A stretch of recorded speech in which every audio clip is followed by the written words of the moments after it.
Como previamente ya me han presentado, ya nos conocemos. El día de hoy vamos a tocar unos temas bastante interesantes que son muy frecuentes en la unidad de cuidados intensivos. Su manejo es un reto y un desafío para nosotros que trabajamos en el área de cuidados intensivos. Y vamos a intentar llevar un mensaje con mensajes puntualmente claves que ustedes puedan aplicarlos en la práctica clínica. Entonces, el primer tema que vamos a hablar en la siguiente hora va a ser el de traumatismo cráneoencefálico, eh, la fisiopatología y el manejo en cuidados intensivos, ¿no? Bueno, empezamos con la definición. Vamos a definir qué es una lesión de alguna estructura craneal a nivel encefálico o incluso de las meningias que se presenta fruto de un intercambio de energía con un cambio brusco de energía que provoca un agente externo eh, en nuestros pacientes, ¿no? Esto puede ocurrir, por ejemplo, en accidentes de tránsito, en caídas accidentales, puede también ocurrir en agresiones por terceros y esto va a provocar un tránsito de energía hacia las estructuras craneales, sea la meninge, perdón, sea el cráneo, la masa encefálica, la meninge que la cubre. Entonces, el traumatismo cráneoencefálico va a ser una lesión física que va a tener como consecuencia un deterioro neurológico. Va a, en este punto vamos a aclarar dos conceptos que son frecuentemente usados y vamos a eh, diferenciarlos. El tema de contusión cerebral y de conmoción cerebral. Hay que diferenciarlos puesto que en algunos casos vamos a escucharlos y es importante tenerlos en cuenta, puesto que una lesión física con intercambio de energía a nivel en alguna de las estructuras del cerebro puede provocar una conmoción. Entonces, ¿qué es una conmoción? Básicamente es una injuria que puede provocar daño a nivel craneal, a nivel encefálico, a nivel meningio, pero no va a presentar deterioro de signos neurológicos. Todo lo contrario, una contusión cerebral. Vamos a entender que eh, el daño que puede llegarse a ocurrir en el cráneo o masa encefálica va a producir una alteración clínica, como por ejemplo parálisis de algún par craneal, algún síntoma de focalización externa. Eh, Cabe indicar que el traumatismo craneoencefálico sigue siendo una de las primeras causas de muerte e incapacidad en países desarrollados y también en países en vías de desarrollo.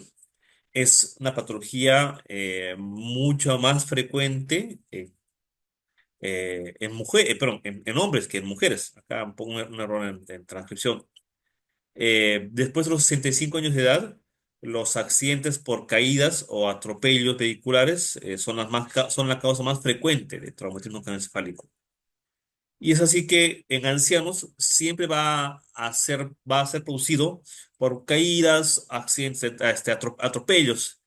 Mientras que en personas jóvenes, la mayor incidencia de traumatismo craneoencefálico va a deberse a accidentes de tránsito. El traumatismo craneoencefálico, por ende, es una patología que tiene un alto índice o una tasa de mortalidad que llega a casi al 50%. O sea que uno de cada dos pacientes puede llegar a morir en cuidados intensivos. Eh, Habíamos mencionado que esto naturalmente en adultos mayores aumenta la tasa de mortalidad hasta un 95% por los antecedentes que ellos pueden tener.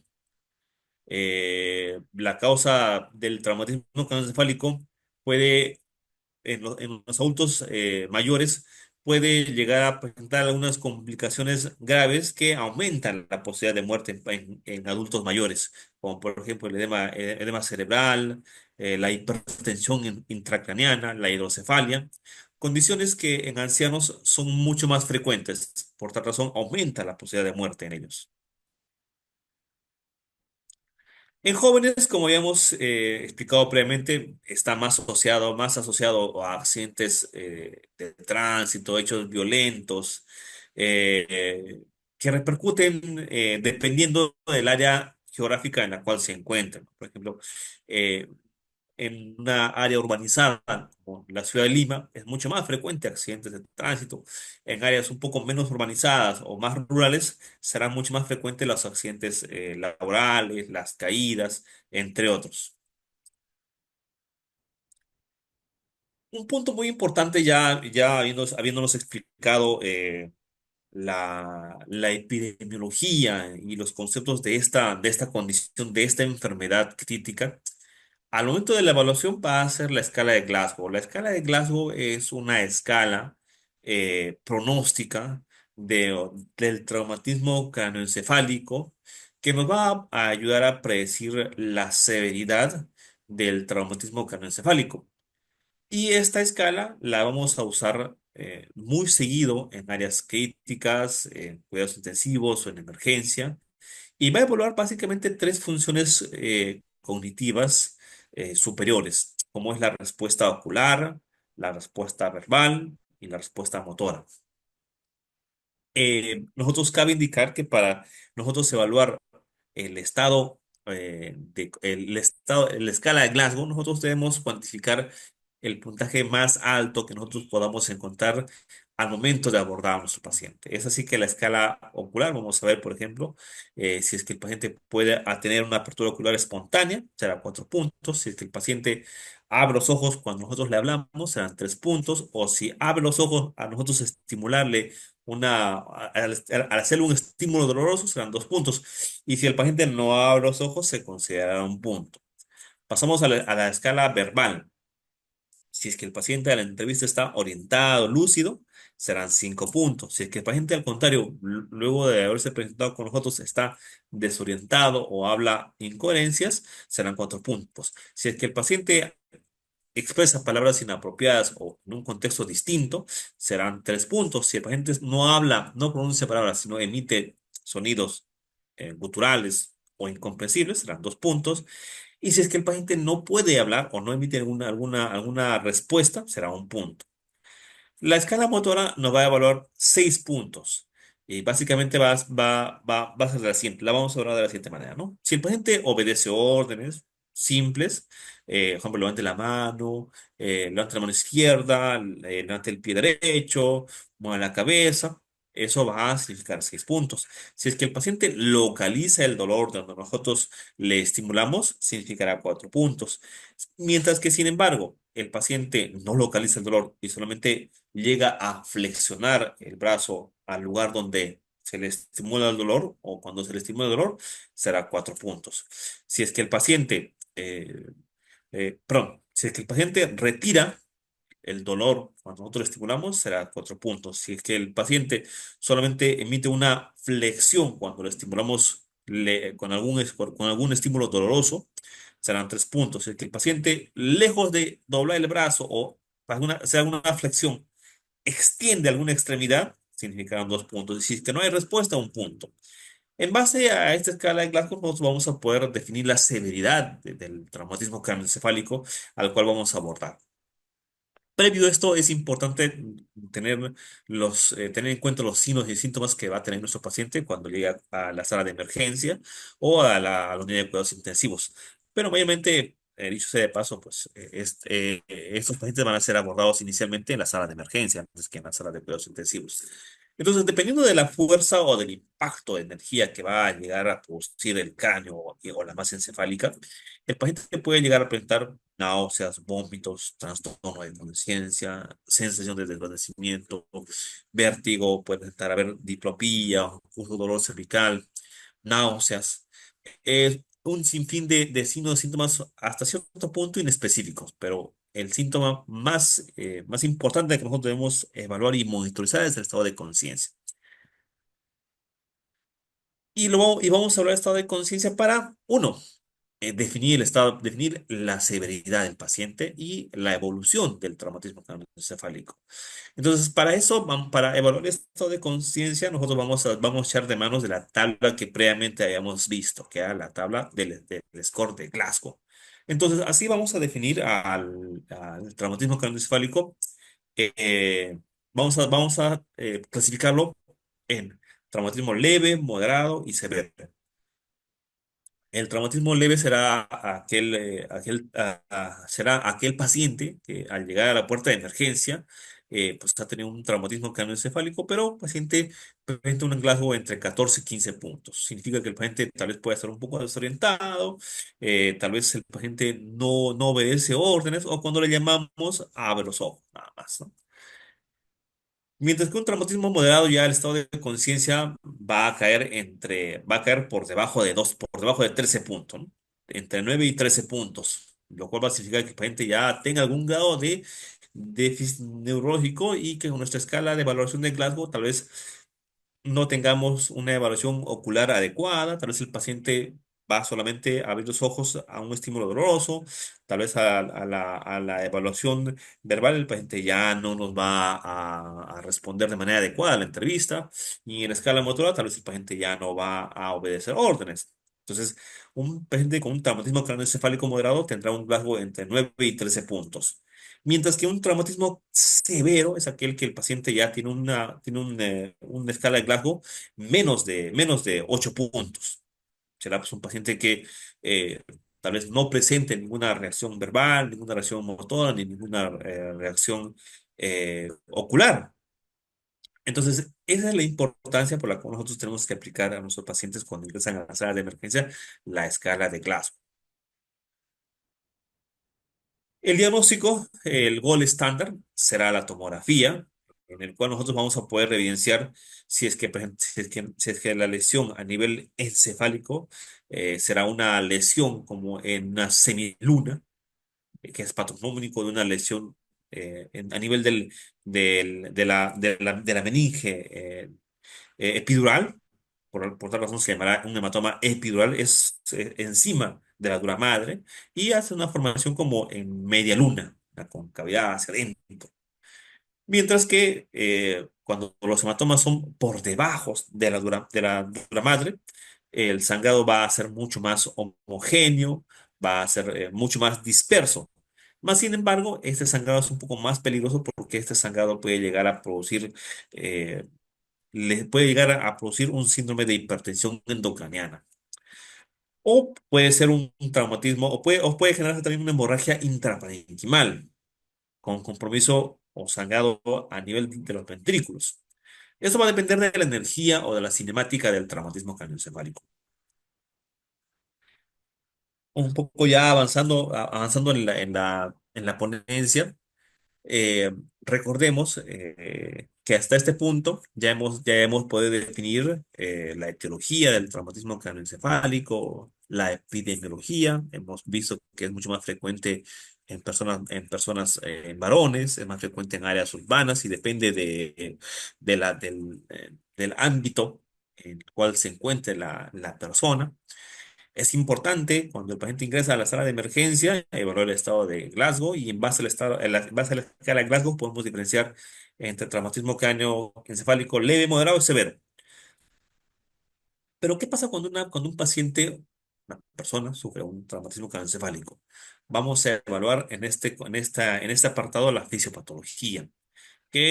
¿Cómo es que se comporta esta injuria a nivel cerebral y qué conclusión o qué evoluciones a posterior tiene? Esto va a ser importante para entender y también darle manejo eh, y tratamiento al traumatismo craneoencefálico. Entonces, perdón, vemos acá en esta gráfica dos círculos que son los dos objetivos de la charla que nosotros debemos conocer, que es la lesión primaria y la lesión secundaria. Paso a explicar a qué se refiere con lesión primaria y lesión secundaria. Entonces, la lesión primaria, bueno, va a ser la lesión, ese tránsito de energía que va a haber entre eh, un objeto que va a provocar un golpe o va para transferirle una cantidad de energía en un accidente de tránsito, en una caída, en un golpe a la masa encefálica. A eso se va a referir una lesión primaria. Llámese accidente, llámese caída, llámese golpe. Entonces, ese golpe, ¿qué es lo que va a provocar? Va a provocar hematomas, hemorragias, daño axonal probablemente, algunas contusiones hemorrágicas. Acá tenemos un hematoma epidural. Acá tenemos contusiones. eh, entonces, va a ser aquella lesión que se presenta inmediatamente luego del golpe. Va a haber, naturalmente, a nivel del cuero cabelludo, habrá laceraciones, contusiones, hematomas, entre otros.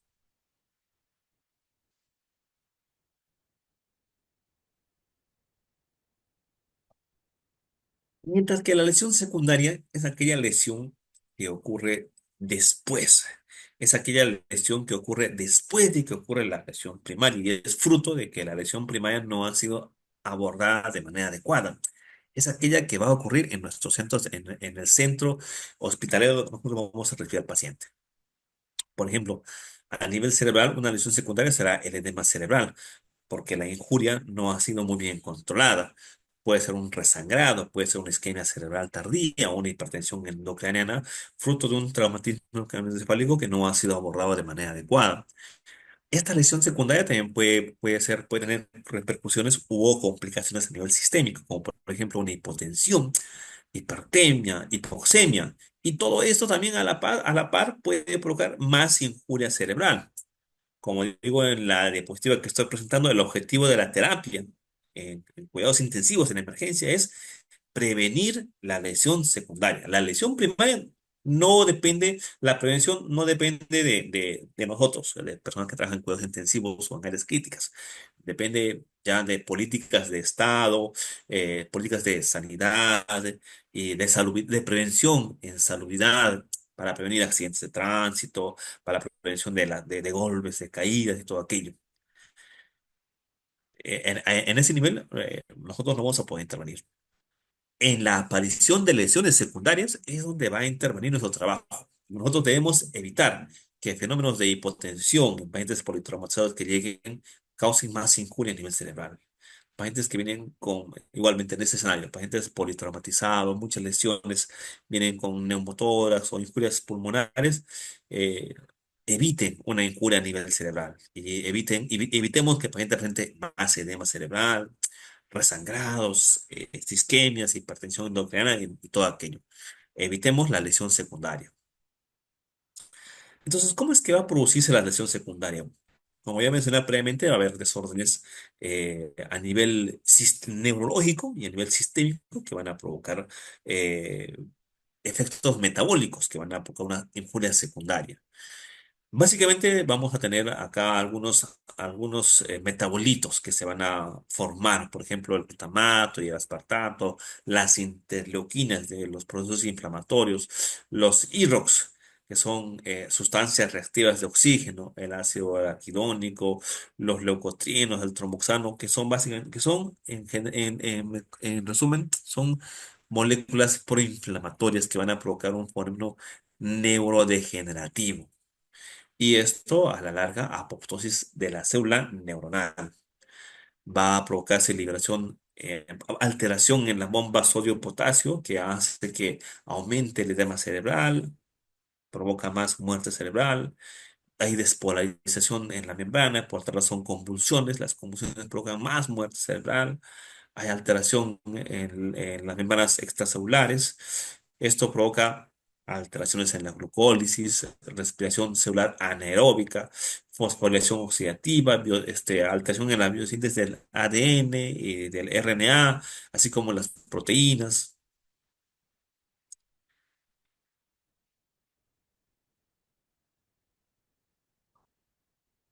Entonces, en este cuadro yo voy a explicar cómo es que la injuria primaria puede llegar a provocar bueno, puede llegar a provocar injuria secundaria y después muerte cerebral. El, eh, el cerebro, nuestro cerebro, recibe un flujo sanguíneo cerebral de manera constante, independientemente de nuestra actividad física y de nuestra frecuencia cardíaca, de nuestra frecuencia respiratoria, recibe un flujo sanguíneo cerebral. Básicamente, el flujo sanguíneo cerebral que llega va a ser entre 50 y 55 ml por cada 100 gramos de tejido cerebral. Esto naturalmente se va a modificar en relación a la cantidad de CO2, de oxígeno y el pH. Pero nosotros tenemos a nivel cerebral mecanismos de autorregulación que van a hacer que se garantice una adecuada tasa, un adecuado flujo sanguíneo cerebral. Entonces, cuando el flujo sanguíneo cerebral comienza a disminuir porque nuestro cerebro no logra regular un flujo sanguíneo cerebral adecuado, ya sea por hipotensión, por hipoxemia, por acidemia del organismo, entonces el flujo sanguíneo disminuye el flujo sanguíneo cerebral y algunas áreas de lesión cerebral eh, eh, se predisponen a condicionar más muerte cerebral. Áreas de penumbra, que son áreas que todavía estaban perfundidas, dejan de ser perfundidas y pasan a ser áreas que están perfundidas a áreas que no son perfundidas. Esto aumenta la posibilidad y provoca mortalidad, bueno, aumento de la muerte cerebral. Y por tal razón, pues, injuria cerebral. Esto va a provocar más edema cerebral y otras complicaciones. Entonces, ya en esta lámina he aprovechado para explicarles un concepto muy importante, el concepto de flujo sanguíneo cerebral.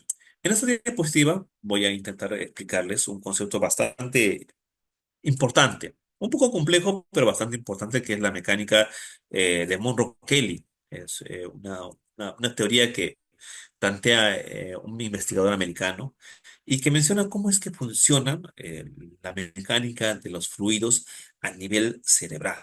Entonces, a nivel cerebral, recordemos que la bóveda craneana es una superficie dura, no es una superficie complaciente, es una superficie dura en la cual alberga la masa encefálica, acá del inglés brain, alberga flujo venoso, flujo arterial y rodeando la masa cerebral, pues el líquido cefalorraquídeo, ¿no? Entonces, son cuatro componentes que están dentro de la bóveda craneal. Como ustedes saben, la bóveda craneana, pues, es una superficie dura que no es complaciente. No es complaciente como, por ejemplo, el tejido muscular, las mismas arterias, las mismas venas. Es una bóveda dura. Entonces, ¿qué es lo que pasa cuando eh, hay algún otro componente en esos compartimientos? Entonces, si se agrega en este compartimento otro componente, ya sea más flujo venoso, más flujo sanguíneo, aumento en la masa cerebral o aumento en el líquido cefalorraquídeo, lo que va a provocar es que alguno de estos otros tres componentes disminuya eh, eh, su aporte o disminuya su composición a nivel cerebral. Entonces acá tenemos un ejemplo, ¿no? Un paciente que tenemos acá, nuestros cuatro componentes que habíamos visto previamente acá. Tenemos el flujo venoso, flujo arterial, el cerebro y acá tenemos un nuevo componente, que es una masa, ya sea una masa de sangre o ya sea una masa de tejido cerebral anormal. Entonces, ¿qué es lo que vemos acá? Vemos que fruto de esta masa habrá algunos componentes que van a disminuir su volumen, como en este caso, por ejemplo, el cerebro. En este caso, por ejemplo, disminuye el flujo venoso, disminuye el retorno del líquido cefalorraquídeo. Entonces, cuando este efecto o esta masa, por así decirlo, ya sea sangre o tejido cerebral, aumenta su componente, en el cerebro los otros tres componentes van a tener que disminuir su volumen, ya sea el cerebro, la sangre o la vena, e incluso el líquido cerebral disminuirán su volumen. Y si disminuyen su volumen, van a disminuir el flujo sanguíneo. Esto también va a continuar que el flujo sanguíneo cerebral disminuya. Si disminuye el flujo sanguíneo cerebral, ¿qué produce? Muerte cerebral. Este es el estado en el cual, fruto de una complicación secundaria, se produce un estado de hipertensión endocraniana. Entonces, esta es la fisiopatología que explica cómo es que nuestros pacientes que sufren traumatismos craneoencefálicos pueden llegar a morir fruto de una complicación muy severa que es la hipertensión intracraniana. Entonces, ya previamente en las diapositivas habíamos mencionado un flujo sanguíneo cerebral, una tasa de flujo que llega a nuestro cerebro que es de 50 cc por cada 100 gramos de cerebro. Pero ese flujo de sangre va a depender de una presión. Hay una presión que hace efectiva este flujo. A esta presión le vamos a llamar la presión de perfusión cerebral. Por las siglas en castellanos, es la PPC. Un nombre que usualmente lo van a escuchar ustedes en sus visitas o en las actividades académicas en las cuales vamos a estar continuando. Entonces, la PPC es básicamente un acrónimo, son las siglas de presión de perfusión cerebral. Esta es la presión de perfusión, esta es la presión que va a garantizar un flujo sanguíneo de 55 cc por 100 gramos de cerebro. Entonces, pero ustedes dirán, pero doctor, ¿y esta presión de dónde sale o de qué deriva? ¿De dónde sale esa presión? Pues la presión de perfusión cerebral es una derivada de una resta aritmética de la presión arterial media y la presión intracraneal. Estos dos componentes, la presión arterial media y la presión intracraneal, van a definir la presión de perfusión cerebral. De tal razón que si nosotros conocemos, ¿no? Por nuestra experiencia en cuidados intensivos, que la presión arterial mínima de una persona tiene que estar más de 65. Si nosotros tenemos un paciente que está con una presión arterial media de 65, que no tiene un estado de hipertensión endocrinal y su peak, la presión intracranial está en 5 milímetros de mercurio, su PPC estará pues en 60 milímetros de mercurio, que es lo normal. No sé si me estoy dejándome entender en este punto y si no, por favor, nuevamente recalco la metodología que yo practico comúnmente con los participantes. Si tienen alguna duda, una consulta, pueden interrumpir la charla, está delante en la mano y me hacen llegar su pregunta. O si tal vez no pueden activar su audio, tal vez pueden escribirnos en el chat, que ya vamos a estar coordinándolos con Kelly para que yo pueda leer sus dudas o sus comentarios. Entonces, hasta este punto ya hemos repasado tres conceptos muy importantes que son claves para entender la fisiopatología del traumatismo craneoencefálico. Uno, el de flujo sanguíneo cerebral, que es el flujo de sangre que va a garantizar una viabilidad de la masa cerebral. Del flujo sanguíneo cerebral, perdón, sí, del flujo sanguíneo cerebral depende la presión intracraneal, la presión de perfusión cerebral, que es la presión que va a determinar el flujo sanguíneo cerebral. ¿De quién depende la presión de perfusión cerebral? Bueno, de una interacción entre la PAM y la PIC. La PAM es la presión arterial media y la PIC es la presión intracraneal. El valor normal va entre 5 hasta 10, se dice que es lo normal. Por encima de 22, entre 24, según la literatura que ustedes mencionen, se considera como hipertensión intracraneal. La Brain Train Foundation considera un valor de más de 24 como un valor para definir presión intracraneal, hipertensión intracraneal. Entonces, ya habiendo entendido estos conceptos, habiendo entendido el concepto de injuria primaria, perdón, de lesión primaria, lesión secundaria, habiendo entendido el concepto de la mecánica de Monroe-Kelly, vamos a proceder a explicar el manejo en general, los principios de cómo debemos manejar esos pacientes en la unidad de cuidados intensivos o en el área crítica donde ustedes se encuentren trabajando, ya sea emergencia, trauma shock, entre otros. Entonces, algo muy importante es mantener la vía aérea, ¿no? Siempre vamos a empezar con el ABCD que había mencionado anteriormente en mis otras charlas, ¿no?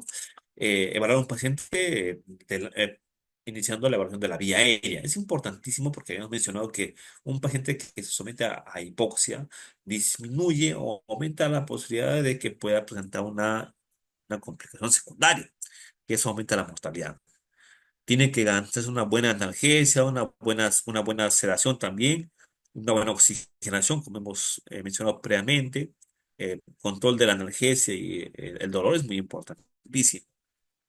Parte de la evaluación del A, B, C también es permitir una adecuada reanimación, mantener unas buenas vías periféricas para iniciar una buena reanimación. Estos pacientes por lo común van a llegar no solamente con el problema, claro, con el problema de un traumatismo craneoencefálico, también llegarán con otros problemas, un politrauma, lesión pulmonar, lesión abdominal, lesión vascular. Y es importante que nosotros garanticemos una adecuada circulación.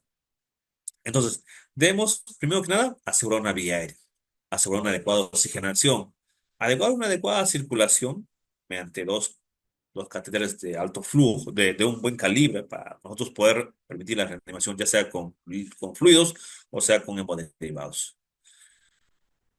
Controlar la glicemia, identificar rápidamente si es que el paciente puede llegar a requerir un manejo quirúrgico.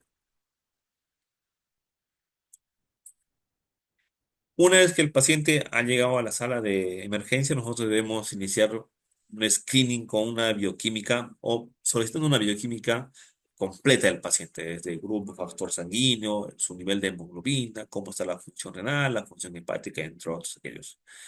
Monitorizar y prevenir la hipoxia y la hipotensión, puesto que estos dos factores son los que más asociados están a morbilidad y peor pronóstico neurológico. Eh, Debemos asegurar que el paciente tenga un adecuado control del dolor o de la ansiedad.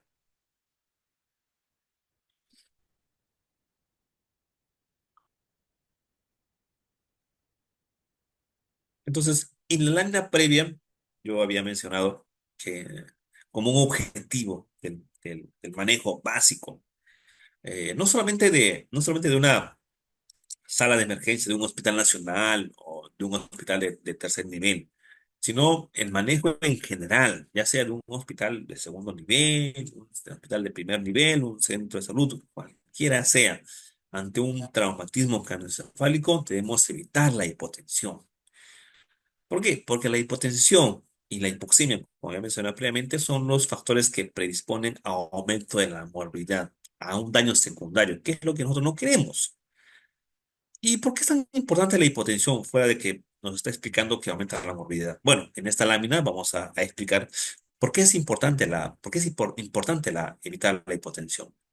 Habíamos mencionado que el cerebro, para que pueda alimentarse, pueda nutrirse de manera adecuada, depende de un flujo sanguíneo, depende del flujo sanguíneo cerebral.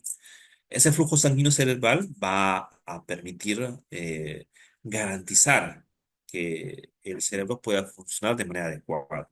Entonces, ese flujo sanguíneo cerebral por lo común está entre los 50 ml por 100 miligramos de tejido. Está por aquí más o menos, aproximadamente por aquí. Pero para que este flujo sanguíneo se mantenga, va a depender de una presión. Habíamos mencionado que esa presión es la presión de perfusión cerebral, con las iniciales de PPC.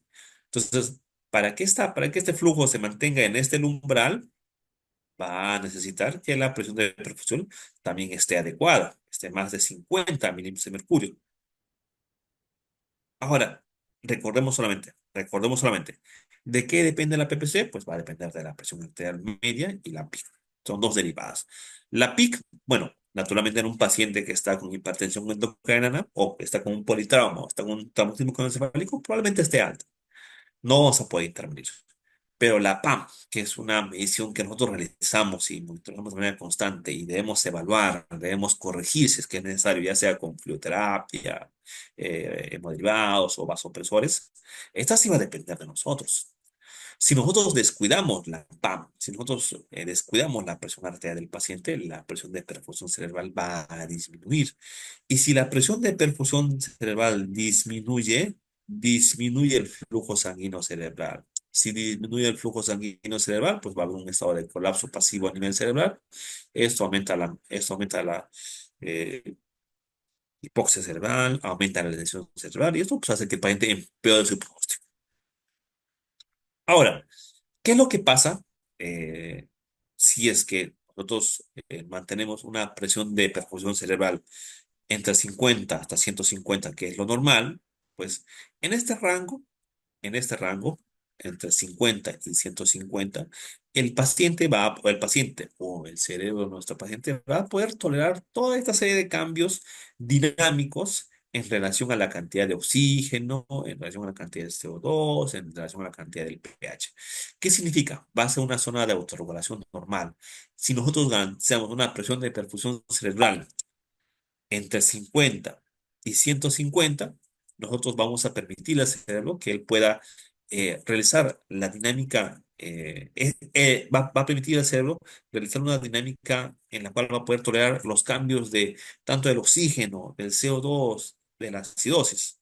Por ejemplo, si es que el CO2 del paciente aumenta, de manera refleja, el, aumentará el lumen del vaso o de la arteria a nivel cerebral, permitiendo un aumento del flujo cerebral. Pero si es que el paciente no se encuentra en estos rangos, no va a haber fenómenos de autorregulación y aumentos de CO2 elevados, el cerebro no va a poder responder de manera adecuada. Lo mismo con el oxígeno, lo mismo también con la concentración de iones o la acidemia. Entonces, es por eso importante que nosotros debemos garantizar que nuestro paciente se encuentre en esta meseta de seguridad, que es una meseta en la cual nosotros vamos a poder permitirle que el cerebro pueda tener sus funciones de autorregulación normal. ¿Y esto de qué depende? Depende de nosotros. Nosotros debemos asegurar una presión arterial media o una presión adecuada.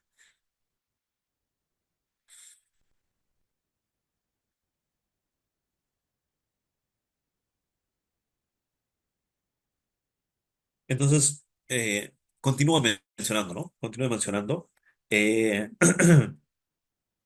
Debemos evitar por todas las causas la hipotensión. Debemos evitar por todas las causas hipotensión. Pero bueno, ¿qué causa? O sea, ¿qué es lo que provoca hipotensión en el paciente? Todo paciente politraumatizado obviamente pierde sangre, fruto del trauma, pero esa es la única causa por la cual nuestro paciente llega con politrauma, un TEC severo y también hipotensión. No necesariamente, ¿no?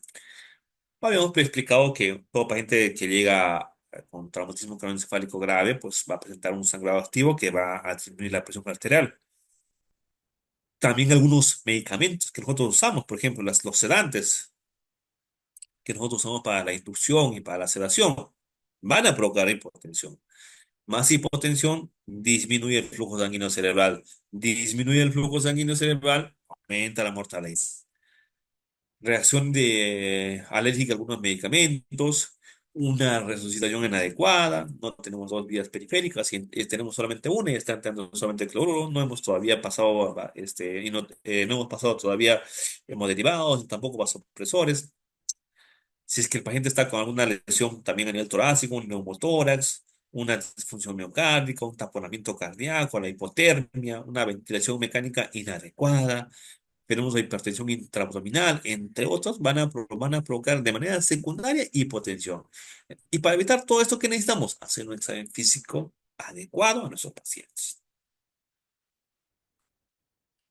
Entonces, ya habíamos mencionado, ¿no?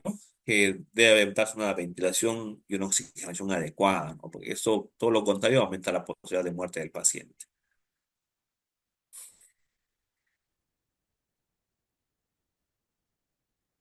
Así como les había explicado que evitar la hipotensión es importantísimo, es tal vez de los nuestros goles en el manejo de áreas críticas y cuidados intensivos. Garantizar una adecuada concentración de oxígeno también es importantísimo. Pero ¿de qué va a depender que nosotros le aseguremos una cantidad adecuada de oxígeno al cerebro? Bueno, pues va a depender del flujo sanguíneo cerebral, definitivamente, porque con el flujo de sangre va a llevar también glóbulos rojos cargados de hemoglobina que van a estar con moléculas de oxígeno. Entonces ya habíamos hablado que el flujo sanguíneo cerebral va a depender de la presión de perfusión cerebral y que la presión de perfusión cerebral depende de la presión arterial media menos la PIC. Entonces, este factor, como hemos repetido en láminas previas, es muy importante, pero también es importante asegurar una adecuada concentración de oxígeno. ¿Cómo podemos asegurar una adecuada concentración de oxígeno? Pues asegurando que la función oxigenatoria del pulmón de nuestro paciente está adecuada. Auscultación, inspeccionar, si es que el paciente respira bien, respira de manera adecuada, una placa de rayos X, tomografía, si es que se requiere. Asegurar que el glóbulo rojo esté, la hemoglobina, esté en concentraciones adecuadas. Evitar la anemia severa en este tipo de pacientes para asegurar una adecuada concentración de oxígeno a nivel cerebral. Asegurar una adecuada saturación. Si es que el paciente está saturando 89, 85, en esos pacientes no podemos tolerar el concepto de hipoxemia permisiva. Debemos asegurar una adecuada concentración de oxígeno que pueda asegurar un buen adecuado flujo sanguíneo cerebral.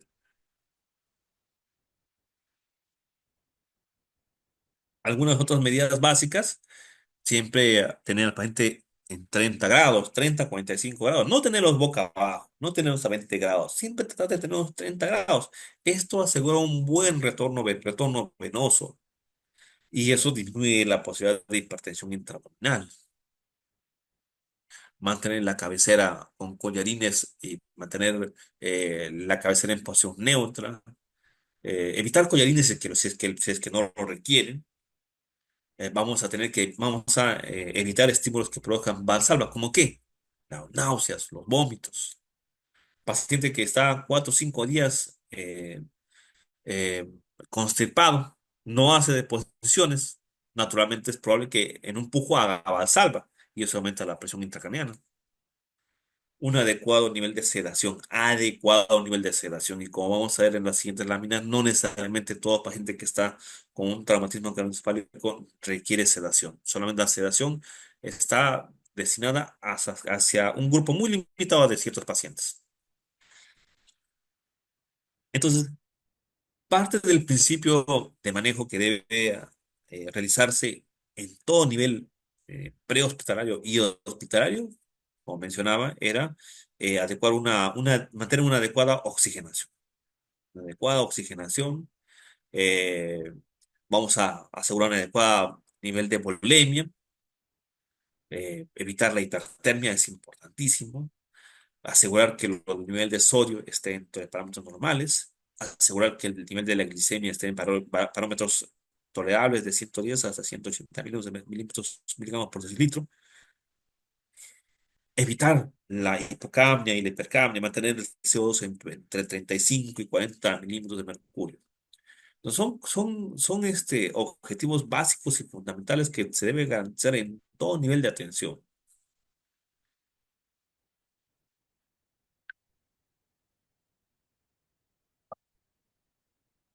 Eh, una complicación muy frecuente del traumatismo craneoencefálico es el edema cerebral y la hipertensión endocraniana, ¿no? En este gráfico tenemos aquí nuestra bóveda craneana constituida por los elementos que yo les había mencionado anteriormente, ¿no? Tejido cerebral, sangre, eh, perdón, flujo venoso, flujo arterial y también líquido cefalorraquídeo. Cuando uno de estos cuando hay una masa a nivel cerebral, ¿no? Cuando uno de estos aumenta en volumen, los demás van a disminuir en la misma proporción. Entonces, cuando a nivel cerebral hay mayor edema cerebral, pues va a aumentar la presión intracraniana, que depende de la presión cerebral más la presión del líquido cefalorraquídeo más la presión del drenaje ventricular. Si es que aumenta el tejido cerebral fruto del edema cerebral, pues habrá hipertensión endocraniana. Pero no solamente eh, estos elementos pueden provocar aumento de la presión intracraneal, sino que también otros componentes como la presión intratorácica y la presión intraabdominal también pueden condicionar hipertensión intracraneal. Como así, por ejemplo, la presión intratorácica, si es que el paciente no está a 30 grados de manera colocado, pues va a disminuir el retorno venoso. Un neumotórax, fenómeno de hipertensión, neumotórax, hemotórax, distrés respiratorio, las atelectasis, asincronías a nivel ventilador, va a disminuir el flujo del retorno venoso cerebral hacia la cavidad torácica. Y esto aumenta la presión intracraniana. Si es que el paciente presenta ilio, gastroparesis o neumoperitoneo, esto va a producir más hipertensión intraabdominal, disminuye también a la vez la precarga o la función de bomba del ventrículo derecho y del ventrículo izquierdo, disminuye el gasto cardíaco. Si disminuye el gasto cardíaco, disminuye la oxigenación a nivel cerebral, aumentan los restantes de fase aguda inflamatorios y aumenta el edema cerebral. Entonces, en esta gráfica podemos entender que la presión intracraneal no solamente depende de los elementos que están en la bóveda craneana, sino depende también del que nosotros reconozcamos y aseguremos que los demás órganos que están por debajo de la bóveda craneana también estén funcionando de manera adecuada. Entonces, ya en este contexto nos encontramos ante un paciente que está cursando con una complicación muy frecuente del traumatismo craneoencefálico, que es la hipertensión endocraniana.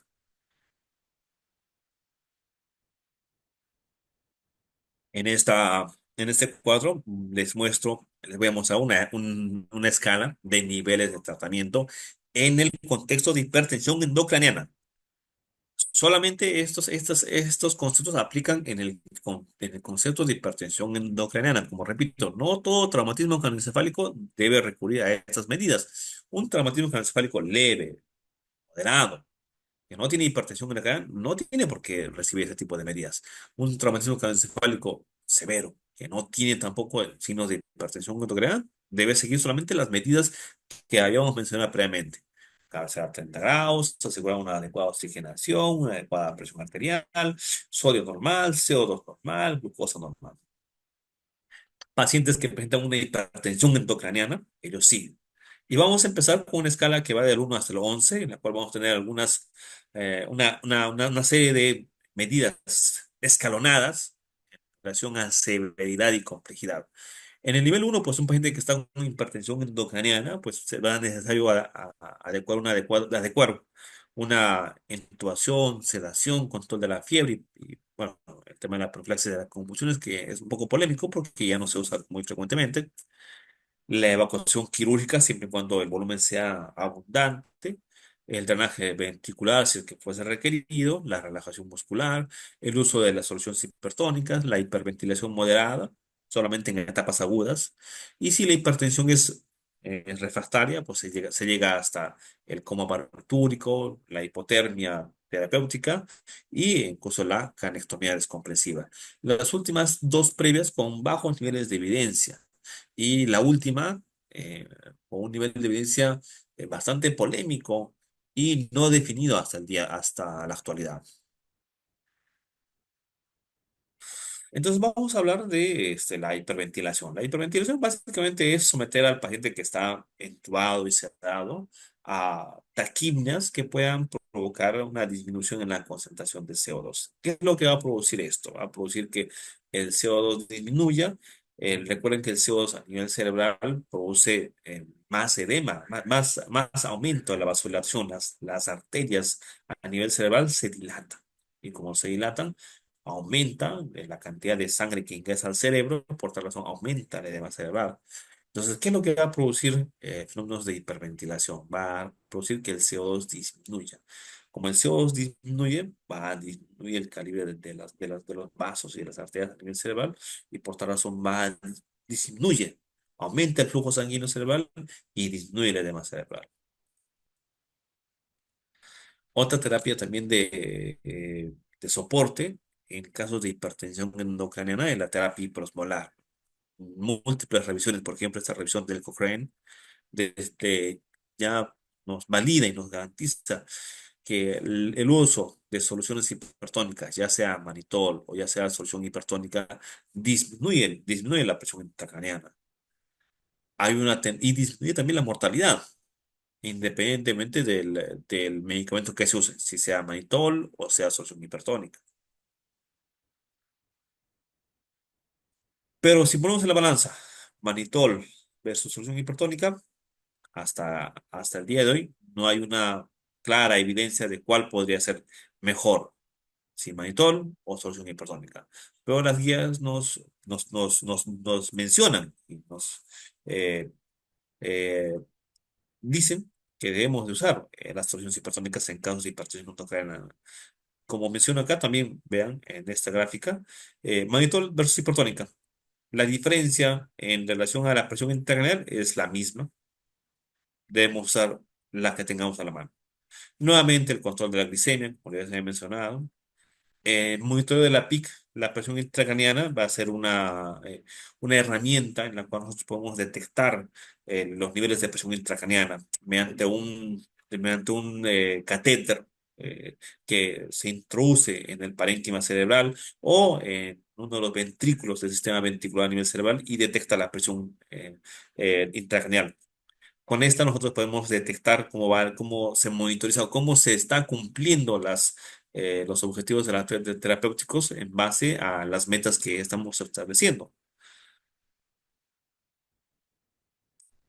Finalmente, craniotomía descompresiva.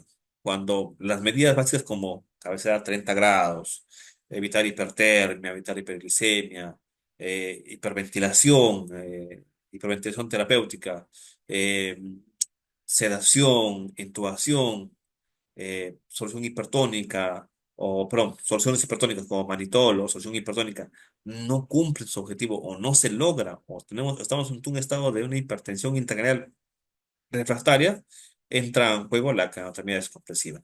Y básicamente se refería a un procedimiento que incluía la remoción de cierta parte de la bóveda craneana. Es un estudio, el DECRA, que fue realizado en 2011, que evalúa cómo es que les van a los pacientes eh, tienen craniotomía descompresiva y a los pacientes que se les hace manejo de manera habitual. Entonces, uno pensaría que, bueno, si el paciente presenta craniotomía, si presenta hipertensión endocraniana, que de difícil manejo, entonces la craniotomía debería ser lo curativo, debería ser lo beneficioso y debería disminuir la mortalidad. Este estudio nos menciona lo contrario. Si bien es cierto, la craniotomía descompresiva disminuye la PIC en relación al tratamiento estándar, a 6 meses los objetivos variaron bastante. Los resultados en pacientes que fueron sometidos a canectomía descompresiva y estos son los pacientes que tuvieron un manejo estándar. Todo lo que he mencionado menos la canectomía. Y vemos, por ejemplo, que los pacientes que si bien es cierto se les hace la canectomía tienen niveles de presión menores, pues estos pacientes también estuvieron menos tiempo en ventilador mecánico, estuvieron menos días en ventilador mecánico, más sin embargo, a 6 meses, la evaluación neurológica fue la misma. Pacientes que la mortalidad en ambos grupos, que anectomía descompresiva y manejo habitual, la mortalidad fue la misma. Y los pacientes que fueron sometidos a canetomía descompresiva, el nivel de estado de conciencia o el estado vegetativo fue más frecuente. Y tal vez estos dos objetivos y tal vez estos dos hallazgos son los más polémicos en relación a la canectomía descompresiva, puesto que la canectomía descompresiva hasta ahora no ha demostrado que disminuya la mortalidad y al contrario, a veces está relacionada a peores efectos adversos. Eh, bueno, eh, como resumen, ya estoy llegando al límite del tiempo que tenía que hablar. Es un tema bastante amplio, hay libros, hay textos y textos, y he intentado resumir lo más importante en esta charla. Entonces es importante el control de la glicemia, evitar la agitación, el dolor, la presión arterial, nuevamente, la oxigenación, evitar la hipertermia, perdón, evitar la normocapnia, los niveles de CO2, el nivel de oxigenación es muy importante, el nivel de la hemoglobina también. Son objetivos que deben ser garantizados, deben ser monitorizados por nosotros, porque son cosas en las cuales nosotros debemos garantizar que el paciente presente evoluciona de una injuria primaria a una injuria secundaria. ¿Mediante qué? Mediante el manejo de estos objetivos. Entonces, como conclusión, podemos llegar a mencionar que, bueno, el traumatismo craneoencefálico es de las primeras causas de incapacitantes en países de todo el mundo. La prevención es la mejor forma de impactar en la disminución de la incidencia. Es importante el manejo prehospitalario e intrahospitalario para prevenir la muerte de estos pacientes. El manejo en UCI básicamente se centra en evitar la lesión secundaria,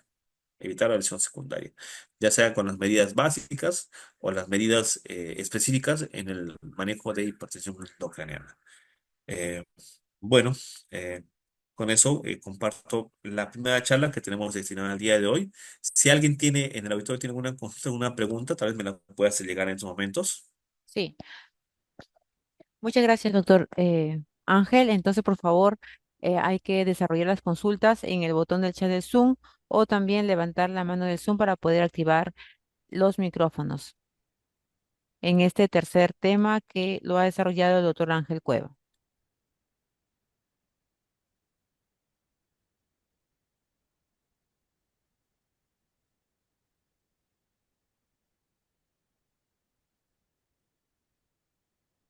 Se está volviendo a compartir el link de asistencia para aquellos que no han podido marcar sus datos.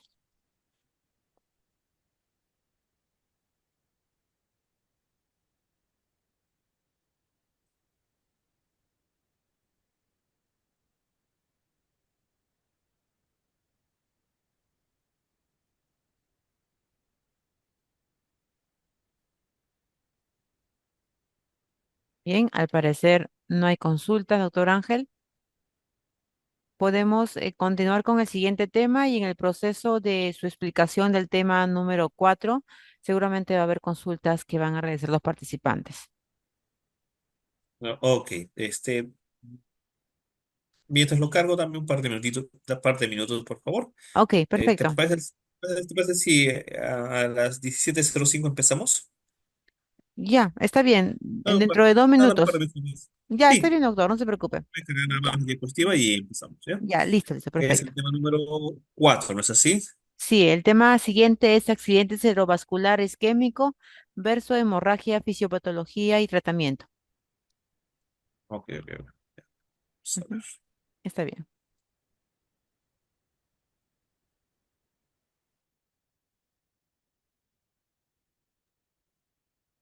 A todos los asistentes, por favor, que les recuerda completar todos sus cuestionarios.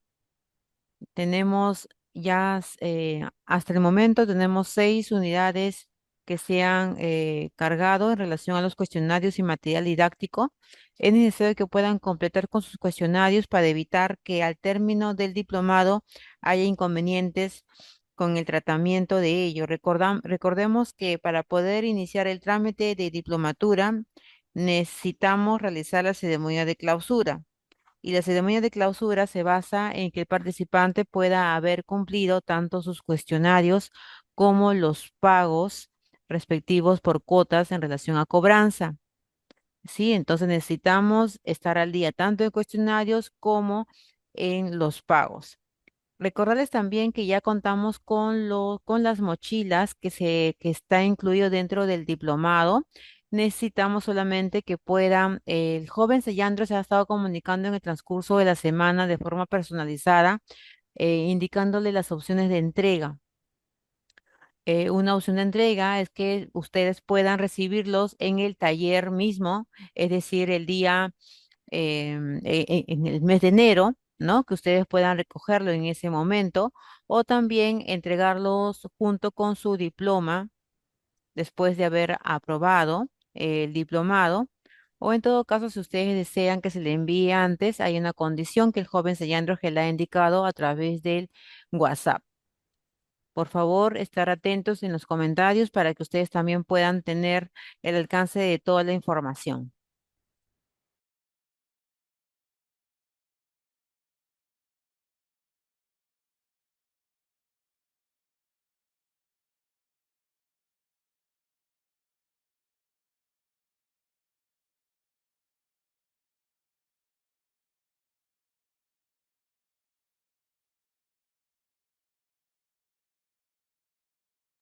Doctor Ángel, ah, su micrófono. Ok, ok, ya. Doctor, a ver si puede activar su micrófono. Ya está. Sí, ya tengo ya el sitio. Listo. Doctor, podemos comenzar, por favor. Creo que sí, creo que sí. Se ven las diapositivas, ¿no? Sí, doctor.